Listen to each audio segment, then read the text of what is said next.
Gabi ng mga kasabi ng AFP Northern Luzon Command, ang grupo ng New People's Army patuloy ang pinaigting na opensiba ng militar kung saan ilang miyembro ng NPA ay nilalapatan ng lunas dahil sa follow-up operation. Ang mga detalye sa balita ni Wayway Makalma. Binibigyan ng karampatang medical atensyon ng AFP ang isang sumukong NPA sa naganap na operasyon ng militar laban sa New People's Army sa Kamiling Tarlac na nagsimula Martes ng gabi. Ayon kay Lieutenant Colonel Ramon Zagala, dinala nila si June Mendoza sa AFP V. Luna Medical Center upang maoperahan ang kanyang paa dahil sa tama ng barel. Nakikipag-koordina si Mendoza sa otoridad ngayon upang malaman ang mga pagkakakilanlan ng 6 na mga nasawing mga rebelde. He was immediately evacuated to Camp Aquino Hospital and then eventually brought to Viluna. In Viluna, they were able to operate on him yesterday, and they were able to put a brace, metal brace in his bone. I think that's a titanium brace in order to save his leg.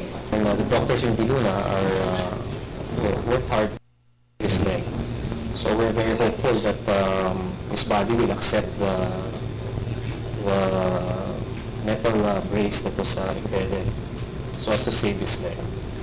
Tiniyak ng AFP na handa sila sa mga posibilidad na gumanti ang grupo dahil sa insidente. Samantala, umabot sa 74 na rebeldeng NPA ang na-neutralize sa militar para sa buwan ng Hulyo.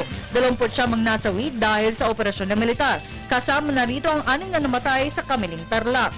Habang 53 ang mga sumuko sa otoridad sa patuloy na pakikipag-ugnayan ng militar sa mga sibilyan. Our success in the month of July, there are several activities there also that are indicated that some of the things that the New People's Army are doing, such as shooting, burning, liquidation, things they have done. We want to show you also the activities they've been doing: burning, liquidation, such using of IED, harassment.